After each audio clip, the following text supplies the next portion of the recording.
नमस्कार दोस्तों, आप सभी का स्वागत है आपके अपने YouTube चैनल पर। दोस्तों आज की वीडियो में बात करने वाले हैं जीटीएल इंफ्रा स्टॉक के बारे में। अब जीटीएल इंफ्रा में दोस्तों आज की ओपनिंग काफ़ी शानदार निकल के आई थी, जो ₹2.34 के साथ थी और ₹2.37 तक इंट्राडे पे तेजी नजर आई। पर प्राइस रही दोस्तों कल वाली सेम प्राइस के ऊपर, तो ज़्यादा कुछ मार्केट में उतार चढ़ाव देखने को मिला। पर कहीं ना कहीं जो क्लोजिंग रही वो नॉर्मल मार्केट पर रही है। अब भारतीय बाजारों पर फिर से आज दोस्तों गिरावट नजर आई है, करेक्शन देखने को फिर से नजर आ चुका है।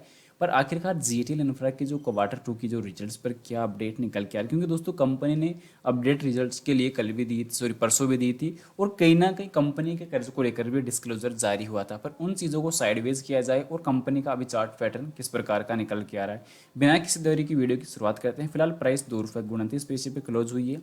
अब डेटा भी इसमें कहीं ना कहीं काफ़ी ज़्यादा उतार चढ़ाव के सेशन पे नजर आया है, क्योंकि लंबे वक्त से स्टॉक पे अगर हम बात करें लास्ट खासकर एक महीने की, तो उसमें बड़ा करेक्शन रहा है। तो ₹2.61 से इस स्टॉक पे कंटिन्यूसली गिरावट हमें नजर आई। और गिरावट की अगर बात की जाए तो ₹2.19 तक भी हमें नजर आई है, यानी कि रिटर्न्स पे कहीं ना कहीं जो करेक्शन रहा है वो ऑलमोस्ट 16% का भी रहा है। अब लास्ट एक 5 सेशन पर ही अगर हम बात करें तो लास्ट 5 सेशन पर भी दोस्तों उतार चढ़ाव और एक बड़ा करेक्शन रहा है। अभी यहाँ पे लास्ट एक महीने के बाद अगर हम बात करें 6 महीने में, तो 6 महीने का जो डेटा रहने वाला, जो पिछले टाइम लगभग 50% का रिटर्न निकल के आ रहा था, तो वो सीधे अब धीरे धीरे कम होता हुआ नजर आ रहा है। क्योंकि अभी ₹4.33 वाली प्राइस पर अभी काफ़ी ज़्यादा जो इन्वेस्टमेंट है वो अभी होल्डिंग पर लगी हुई है। मेन चीज़ ये देखने को मिल रही है कि कंपनी का डेटाबेस में जो उतार चढ़ाव है वो अभी भी ज़्यादा देखने को मिल रहा है। आज के सेशन में खासकर जो बाइंग ऑर्डर है वापस नजर आई है धीरे धीरे। काउंटर पर कारोबार काफ़ी शानदार निकल के आ रहा है, क्योंकि दोस्तों 8 करोड़ 18 लाख शेयर का दोस्तों आज के सेशन पर काउंटर पर कारोबार हुआ है, जिसमें से 42.5% के आसपास की जो डिलीवरी है वो शेयर होल्डर्स ने काफ़ी अच्छी यहाँ पे उठाई है, होल्ड की है। अब इसी के साथ साथ कंपनी एएसएम लिस्ट पहले ही बार आ चुकी है, मेन चीज़ पॉजिटिव निकल के आ रही है। पर मेन ये भी देखने को मिल रही है कि कंपनी के पिछले 8 क्वार्टर रिजल्ट्स के अंदर लॉस मेकिंग का जो डेटा है वो निकल के आया है। पर लास्ट 8 रिजल्ट के अंदर कंपनी ने 2 रिजल्ट्स के अंदर अपना कर्ज भी कम करने की कोशिश की है, ये चीज़ पॉजिटिव निकल के आई। अभी मैन डेटा अगर हम बात करें तो कंपनी का जो मैन डेटा निकल के आता है इसमें कल के सेशन के लिए, तो कल के सेशन के लिए फिर से सेलिंग पर ऑलमोस्ट 41 लाख शेयर लग चुके हैं, यानी कि गिरावट कल फिर से नजर आ सकती है। 25.5 लाख के आसपास की जो शेयर पर बाइंग ऑर्डर लगी है भारतीय बाजार पर, कुछ अंकों की गिरावट के साथ कुछ अंकों की करेक्शन के साथ क्लोजिंग नजर आई है। तो ये चीज़ कहीं ना कहीं थोड़े नेगेटिव भी देखने को मिल रही है। और अभी कंपनी की एवरेज अगर हम बात करें तो वेरी बेरिश जो डेटा है वो फिर से नजर आ रहा है, यानी कि कहीं ना कहीं मनी कंट्रोल की रिपोर्ट के मुताबिक अगर देखा जाए तो कंपनी के लिए जो थ्रेट्स निकल के आ रहे हैं वो भी काफ़ी ज़्यादा रिस्की नज़र आ रहे हैं। कंपनी की जो कमजोरियां हैं वो भी काफ़ी ज़्यादा एक से अधिक देखने को मिल रही है। तो इस प्राइस पॉइंट पे कंपनी का जो डेटाबेस है वो आगे के फ्यूचर को बर्बाद कर सकता है। क्योंकि अभी कंपनी का अगर हम मूविंग एवरेज इंडिकेटर चेक करें, टेक्निकल इंडिकेटर अगर बात करें, मूविंग एवरेज क्रॉस ओवर अगर हम चेक करें, तो वो सभी अभी के टाइम बेरिश नज़र आ रहे हैं। जिसमें 5 दिन का एवरेज अगर देखा जाए, 10 दिन का अगर चेक किया जाए, 20 दिन, 50 दिन, अलग अलग जो एवरेज प्राइस है वो इस प्राइस पॉइंट पे आप देख सकते हैं कि 5 दिन, 10 दिन, 20 दिन, 50 दिन, 100 दिन और 200 दिन की इस मूविंग का एवरेज कारोबार पर अभी टाइम जो डेटा है वो हमें नजर आने वाला है। पर अभी लास्ट 1 वीक की जो वॉल्यूम रही है वो सेलर्स की तरफ गिरावट नजर आई है, काफ़ी बड़ी गिरावट देखने को मिली। रिटर्न्स कहीं ना कहीं क्रेश होते हुए नजर आई है, जो खासकर लास्ट 3 महीने के अंदर ज़्यादा नजर आई, जो 38.5% के आसपास रहने वाला है। फिलहाल आगे बढ़ने से पहले बता दूं, चैनल पे नए हो दोस्तों चैनल को जरूर सब्सक्राइब कर लेना और बेल आइकन नोटिफिकेशन ऑल पे जरूर सेलेक्ट कर लेना। अब फिलहाल आज के सेशन की जो वॉल्यूम रहने वाली है वो 10 करोड़ शेयर की रही है, जिसमें से ऑलमोस्ट जो शेयर होल्ड किए गए हैं वो काफ़ी अच्छी डिलीवरी देखने को नजर आई। अब इसमें से कितनी होल्डिंग रहने वाली है इन्वेस्टमेंट के तौर पर, जो यहाँ पे 3,22,77,389 शेयर दोस्तों आज के सेशन पर होल्ड किए गए हैं। तो ये प्राइस पॉइंट काफ़ी पॉजिटिव जाने वाली है। पर इसमें मेन चीज़ ये देखने को मिल रही है कि कंपनी का जो डेटाबेस निकल के आ रहा है, खासकर चार्ट पैटर्न अगर हम चर्चा करें तो चार्ट पैटर्न अभी के टाइम फिर से डाउनफॉल पे जा रहा है, यानी कि करेक्शन फिर से नजर आने वाला है। अगर उस चीज़ का विद इन प्रूफ डेटा अगर हमें चेक करना है तो दोस्तों लास्ट 15 मिनट का चार्ट फ्रेम हमें देखने की आवश्यकता रहेगी। जो चार्ट फ्रेम में अगर 15 मिनट का चार्ट फ्रेम अगर उसमें देखते हैं तो कहीं ना कहीं दोस्तों ये डेटा फिर से हमें कमज़ोर देखने को मिलने वाला है।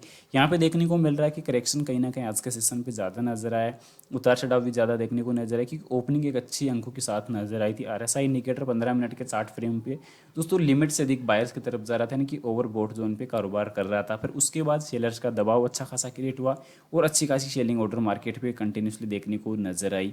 और क्लोजिंग जो रही है दोस्तों आज के सेशन पर, अगर हम बात करें 15 मिनट के चार्ट फ्रेम पर, तो वो 49.47 अंकों पे क्लोजिंग रहने वाली है 15 मिनट के TF चार्ट फ्रेम के अनुसार। उसी विपक्ष में अगर हम बात करें 30 मिनट का, तो 30 मिनट का भी दोस्तों लगभग 53.5 अंकों पे क्लोजिंग रहने वाला है। तो ऑल ओवर जो डेटा है वो उतार चढ़ाव के साथ क्लोज हुआ है। उसी में अगर हम बात करें कंपनी के मार्केट कैप पर, तो लगभग 29.5 करोड़ का भी है मार्केट कैप रहने वाला है। कंपनी में एफआई इन्वेस्टमेंट की अगर बात की जाए, तो एफआई की इन्वेस्टमेंट कुछ अंकों की बढ़ती हुई नजर आई, जो 0.12 से 0.17 हो चुकी है। पिछले कुछ महीने के अंदर ही देखने को अपडेट आ चुकी थी। अभी कंपनी का ऑपरेटिंग प्रॉफिट मार्जिन काफ़ी पॉजिटिव निकल के आ रहा है, पर कंपनी का कर्ज की जो समस्या है वो ज़्यादा बढ़ रही है। तो कहीं ना कहीं गिरावट का जो डेटा है वो भी इस कंपनी पर रहने वाला है। लास्ट 1 ईयर का रिटर्न अभी पॉजिटिव निकल के आ रहा है। डेप्थ ऑफ इक्विटी भी जनरेट हो नहीं रही है, कंपनी का पी रेशियो अभी बन नहीं रहा है, और कंपनी की ईपीएस रेट कंटिन्यूसली नेगेटिव जा रही है। ये चीज़ कहीं ना कहीं इस वजह से भी देखने को मिल रही है कि टेलीकॉम सेक्टर पे एक अच्छी खासी कंपटीशन की आग लगी हुई है, और इस कंपनी को दोस्तों कोई प्रोजेक्ट नहीं मिल रहा है। ये चीज़ भी कहीं ना कहीं काफ़ी नेगेटिव जा रही है, क्योंकि इंडिया की चौथी लार्जेस्ट टेलीकॉम इंफ्रास्ट्रक्चर कंपनी नज़र आती है जीटीएल इंफ्रा, जो इंडिया की चौथी लार्जेस्ट होने वाली है खासकर, क्योंकि नंबर 1 पे आईटीआई, दूसरे नंबर पर तेजस नेटवर्क, नंबर 3 पे अवेंटाल और नंबर 4 पे जीटीएल इंफ्रा। तो यानी कि कंपनी पहले भी दोस्तों नंबर 3 पे आ चुकी थी, पर अभी वापस नंबर 4 पे फिसल के जा चुकी है। तो डेटाबेस काफ़ी क्रेश नज़र आ रहा है। कंपनी के अंदर दोस्तों पॉजिटिव कुछ देखने को मिल नहीं रहा है, कि कंपनी का ब्याज एवरेज अनुपात कम देखने को मिल रहा है। पिछले 5 सालों में कंपनी की सेल्स गिर चुकी है, प्रमोटर्स की होल्डिंग 3.28% तक जा चुकी है। कंटेंट लिबिलिटीज़ में अगर बात की जाए, तो 21,500 करोड़ से अधिक का करंट लिबिलिटीज़ रहने वाला, देनदारी रहने वाली है, और अभी कंपनी के 100% जो शेयर है वो गिरवी रखे हुए हैं। कर्जदार के जो दिन थे वो दोस्तों 46 से बढ़कर 84 हो चुके हैं। लागत कॉस्ट कंपनी की अभी काफ़ी हाई नज़र आ रही है। तो यानी कि ऑल ओवर जो डेटा है वो काफ़ी नेगेटिव हो चुका है।